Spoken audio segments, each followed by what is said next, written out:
Diving into the digital trenches of Reddit can give you a raw, unfiltered look at almost any company, including Bitwala.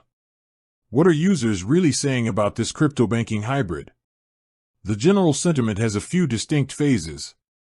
Early on, back when Bitwala offered a Bitcoin-backed debit card and focused heavily on simply spending crypto, the reviews were mixed.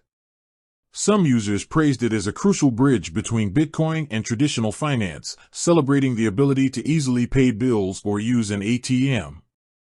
However, there were also frustrations, including issues with card limits, verification processes, and, in one case, a user who struggled to recover funds after forgetting their password, highlighting the classic crypto dilemma of self-custody versus user experience. Fast forward a bit, and as Bitwala evolved into a full German bank account with integrated crypto trading, the conversation shifted.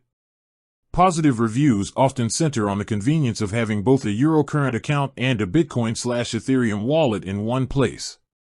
Users liked the interest offered on Bitcoin holdings and the ease of buying and selling within a regulated environment.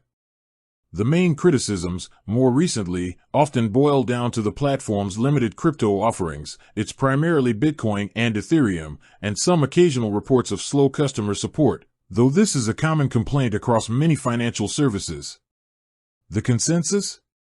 It's generally seen as a solid, regulated option for EU residents who prioritize the convenience of a crypto-friendly bank account. But for seasoned crypto traders looking for low fees, high withdrawal limits, or a wide selection of altcoins, Reddit suggests they might find it too restrictive. Ultimately, for the average user looking for a secure, easy on-ramp, the platform gets a nod, with the usual Reddit caveats about always doing your own research.